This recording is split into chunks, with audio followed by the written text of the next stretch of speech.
peripheral T-cell lymphomas are a relatively uncommon subset of non-Hodgkin's lymphomas. They make up about 10% of all non-Hodgkin's lymphomas. There are about 7,000 cases per year. About half of those are the systemic peripheral T-cell lymphomas. And the most common types of those are peripheral T-cell lymphoma not otherwise specified, angioimmunoblastic T-cell lymphoma, and anaplastic large cell lymphoma that then gets subdivided into ALK positive and ALK negative.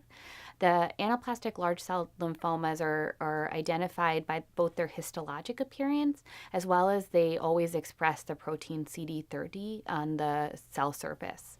CD30 is a protein expressed on the cell surface of certain cells. It's also expressed on the malignant cells of Hodgkin's lymphoma, and it's expressed on a subset of T-cell lymphomas.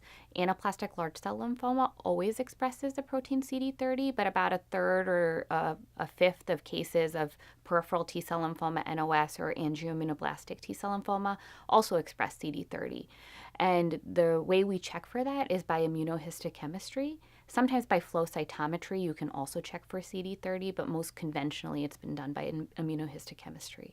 We talked about the most common entities of peripheral T-cell lymphoma. In total, there's 23 or so types of T-cell lymphomas, and there are a number of more rare subtypes as well, including breast implant-associated anaplastic large cell lymphoma. This was recently incorporated into the WHO as an entity.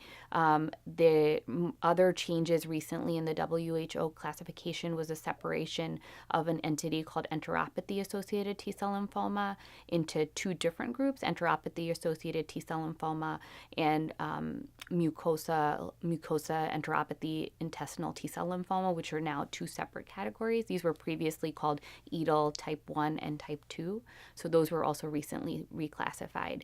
Also in the recent classification, there is a distinction of a particular subset of peripheral T-cell lymphoma not otherwise specified called the T follicular helper phenotype of this disease, and this has elements also seen in the disease angioimmunoblastic T-cell lymphoma.